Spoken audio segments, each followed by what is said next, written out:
صحیح بخاری میں حدیث ہے، نبی علیہ السلام فرماتے ہیں میں نے خواب میں دیکھا کہ میں نے یوں تلوار لہرائی ہے تو اس کا اگلا حصہ ٹوٹ گیا، تو میں نے اس کی تعبیر کی ہے کہ احد میں ہمیں تکلیف پہنچے گی، اور پھر میں نے دوبارہ تلوار لہرائی تو وہ اپنی اصلی حالت میں واپس آ گئی، تو اس کی تعبیر میں نے کی ہے کہ اس تکلیف کے بعد پھر اللہ تعالیٰ ہمیں راحت دے دے گا۔ ظاہر ہے کہ پھر الٹیمیٹلی شکست جو ہے وہ فتح شکست میں بدلی، اور پھر شکست سے دوبارہ سے سروائیول تو کم از کم ہوگی، اگرچہ کئی انصاری اصحاب جو ہیں وہ شہید ہوئے، مدینے کا کوئی گھر نہیں بچا تھا جس میں میت نہ ہو، ایک غم کا عالم تو تھا۔ مہاجرین میں سے بھی حضرت حمزہ بن عبد المطلب، ان کا غم ہی رسول اللہ کے لیے بہت بڑا تھا، وہ آپ کے بھائیوں کی جگہ بھی تھے اور چچا بھی تھے، دودھ پیتے، رضاعت کا رشتہ بھی تھا ان سے، بھائی والا بھی، آرمی چیف بھی تھے، بدر میں بھی، احد کے اندر بھی، تو حضور کے لیے وہ بھی غم بہت تھا۔ حضرت حمزہ بن عبد المطلب کا غم اتنا بڑا غم تھا کہ صحیح بخاری میں ایک پورا چیپٹر ہے غزوہ احد کے چیپٹر کے اندر نا، اس کا عنوان ہی ہے حضرت حمزہ بن عبد المطلب کی شہادت، اور اس میں وہ لمبی حدیث ہے وحشی کے بارے میں۔ دو تابعین جو ہے وہ وحشی کو ملنے کے لیے جاتے ہیں، وہ شام میں شفٹ ہو چکے ہوتے ہیں، اور ان سے جا کے حضرت حمزہ کا قتل کے بارے میں پوچھتے ہیں، تو وحشی بتاتے ہیں کہ جی میری یعنی ڈیوٹی لگائی گئی تھی جبیر بن مطعم کی طرف سے۔ خیر وہ جبیر بن مطعم بعد میں وہ بھی مسلمان ہو گئے، وہ بھی صحابی ہیں، اور ہند جو بیوی تھی ابو سفیان کی، اس نے اپنے باپ کا بھائیوں کا بدلہ لینا تھا، تو وہ کہتے ہیں میں ایک پتھر کے پیچھے چھپ گیا اور میں انتظار میں رہا کہ میں موقع ملتے ہی، سامنے آ کے وہ نہیں لڑا، اس نے چھپ کے جو ہے نا وہ نیزے کا وار کیا، اور وہ کہتے ہیں ناف والی جگہ پہ میں نے نیزہ مارا اور وہ آر پار ہو گیا، اس کی وجہ سے حضرت حمزہ کی ڈیتھ ہو گئی۔ اور پھر کہتے ہیں میں جب مسلمانوں کو اللہ نے غلبہ دیا تو میں مکہ بھی چھوڑ کے، یعنی فتح مکہ کے بعد طائف چلا گیا، طائف میں نے سکونت اختیار کر لی، تو بالآخر طائف میں بھی اسلام پہنچ گیا، وہاں کے قبائل نے بھی اسلام قبول کر لیا، چاروں ناچار میرے پاس کوئی حل نہیں تھا، تو مجھے میرے ساتھیوں نے کہا کہ رسول اللہ معاف کرنے والے ہیں، تم حضور کے سامنے پیش ہو، اللہ تعالیٰ تمہاری غلطی معاف کر دے گا، تو میں بھی ان لوگوں کے ساتھ چلا گیا۔ اب وہ نبی علیہ السلام کے سامنے پیش ہوئے، صحیح بخاری کے الفاظ ہیں کہ نبی علیہ السلام نے پوچھا واشی کا یا رسول اللہ، واشی ہوں، قاتل حمزہ کا یا رسول اللہ۔ آپ امیجن کریں، آپ فرمایا کہ واشی تیرا جو یہ عذر ہے میں اس اعتبار سے اسلام قبول کرتا ہوں، لیکن کیا تم یہ کر سکتے ہو کہ مجھے اپنی شکل دوبارہ نہیں دکھانی؟ اچھا یہ حضور کا ہی حوصلہ تھا، ادروائز تو اس کا گاٹا اترنا چاہیے تھا، ٹھیک ہے، کیونکہ اب جب کہ غلبہ اسلام کا ہو گیا اس کے بعد اسلام قبول کرنا، لیکن حضور کی شفقت تھی۔ لوگ اگلے جملے کو تو دیکھتے ہیں کہ حضور نے کہا مجھے شکل نہیں دکھانی، اور وہ یعنی سمجھتے ہیں کہ شاید حضور نے سختی کی ہے یا ایک فنیٹک اپروچ ہے، ایسا نہیں ہے۔ آپ دیکھیں کسی کی جان بخشی ہو گئی ہے، یہ چھوٹی بات ہے۔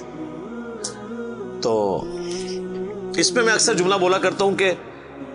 چچا سے زیادہ انسان کو اپنی اولاد سے محبت ہوتی ہے۔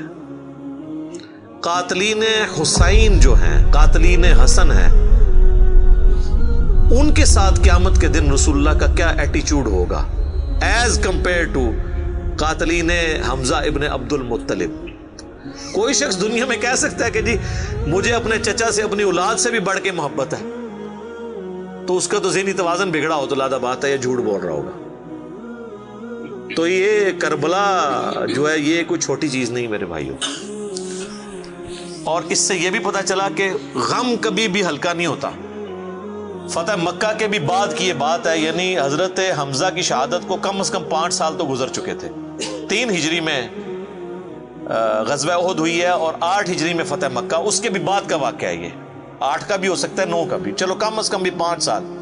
کسی نے حضور کو مشورہ نہیں دیا کہ سوگ تو 3 دن تک ہوتا ہے، لیکن یہ سوگ حمزہ نہیں تھا،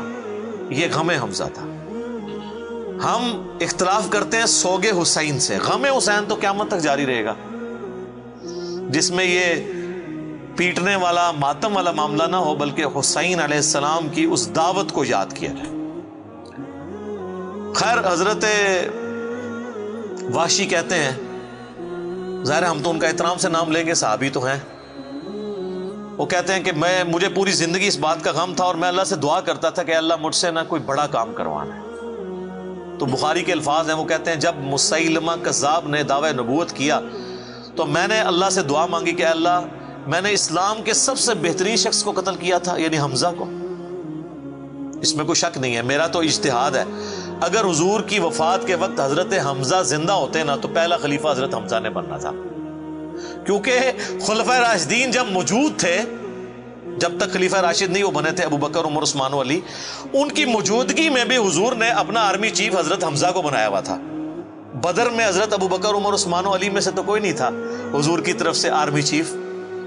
یا حضور ظاہر ہے حضور علیہ السلام کو تو میدان جنگ میں وہ نہیں آنے دیتے تھے، خیمہ پیچھے لگاتے تھے۔ احد میں تو چونکہ کافر آپ کے خیمے تک پہنچ گئے نا، اس لیے پھر آپ کو فرنٹ سے لیڈ کرنا پڑا، ادروائز بدر و احد میں آپ خود آگے جا کے نہیں لڑے۔ اور حنین کے موقع پر بھی 12,000 کا لشکر تھا اور صرف 80 بندے رہ گئے تھے، صحیح بخاری میں آتا ہے 12,000 میں سے، اور حضور اکیلے آگے جا رہے ہیں۔ اور پھر آپ کی دلیری کی وجہ سے آپ نے، بخاری کے الفاظ ہیں، آپ نے زمین سے یوں مٹھی بھری مٹی کی اور یوں کافروں کی طرف بھیجی، اور قرآن میں اس کا ذکر ہے وَمَا رَمَيْتَ إِذْ رَمَيْتَ وَلَكِنَّ اللَّهَ رَمَىٰ، اے نبی جب تم نے وہ کنکریاں پھینکی تھی وہ تم نے تو نہیں پھینکی تھی، وہ تو اللہ نے پھینکی تھی، بس وہ مبارک ہاتھوں کی برکت تھی۔ جب آپ نے یوں مٹی پھینکی تو سامنے جو قبیلہ حوازن کے لوگ جن کے تیروں کا مقابلہ کوئی نہیں کر سکتا تھا، ہر ایک کی آنکھ تک وہ کنکر پہنچا، وہ اندھے ہو گئے، اور حضور فرنٹ سے لیڈ کرتے ہوئے انا النبی لا کذب، میں نبی ہوں اس میں کوئی شک نہیں، میں عبد المطلب کا بیٹا ہوں اس میں کوئی شک نہیں، یہ آپ علیہ السلام یہ اشعار پڑھتے ہوئے آگے گئے۔ تو نبی صلی اللہ علیہ وآلہ وسلم کے لیے حمزہ ابن عبد المطلب کی بڑی اہمیت تھی۔ تو اب واشی کہتا ہے جب مسیلمہ کذاب نے دعوی نبوت کیا تو میں نے اللہ سے دعا مانگی۔ دیکھیں اللہ تعالیٰ سب کی دعائیں سننے والا ہے، اور میں نے کہا یا اللہ مجھے موقع دے، میں اسلام کے بہترین شخص کو میں نے قتل کیا ہے تو میں اسلام کے بدترین دشمن کو بھی میں ہی قتل کروں۔ دیکھیں اسلام کا بدترین دشمن وہی ہو سکتا ہے نا جس نے دعوی نبوت کیا ہو اور مسلمانوں کی جمعیت توڑ دی ہو اس وقت میں جب حضور کی ڈیتھ ہو چکی ہے، لیڈر جا چکا ہے، اور پیچھے مینجمنٹ کو کمزور کرنے والی بات ہے ہزاروں لوگوں کا مرتد ہو جانا۔ تو وہ کہتے ہیں کہ میں جب جنگ یمامہ کے لیے ندا کی گئی تو میں بھی اس لشکر میں شامل ہوا، اور میں نے اپنے وہی نیزہ جس سے حضرت حمزہ کو مارا تھا، سر عمر سیریز میں انہوں نے یہ سین فلمائے ہیں، وہ نکالا اور اللہ سے مانگا، اور کہتے ہیں میں نے دیکھا کہ وہ گھنگریالے بالوں والا جو ہے وہ اونٹ کی رنگت کا اس کا جسم وہ دیوار کے ساتھ ٹیک لگائے ہوئے کھڑا ہے۔ تو میں نے پوچھا کہ وہ مسیلمہ کذاب کون سا ہے، تو انہوں نے بتایا یہ ہے۔ انہوں نے دور سے اس کو مارا، ان کا نشانہ تو بڑا زبردست تھا، تو وہ مارا گیا اور گر پڑا زمین کے اوپر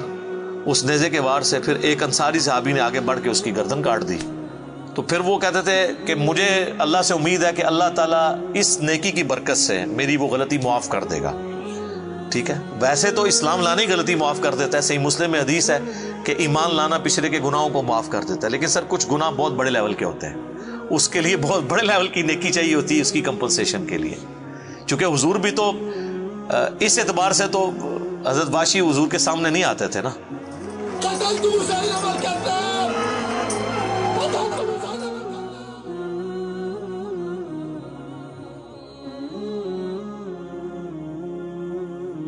اور یہ کتنی بڑی ان کے لیے تکلیف دہ چیز تھی کہ جس نبی کا کلمہ پڑھا ہے وہ کہہ رہے ہیں مجھے شکل نہیں دکھانی۔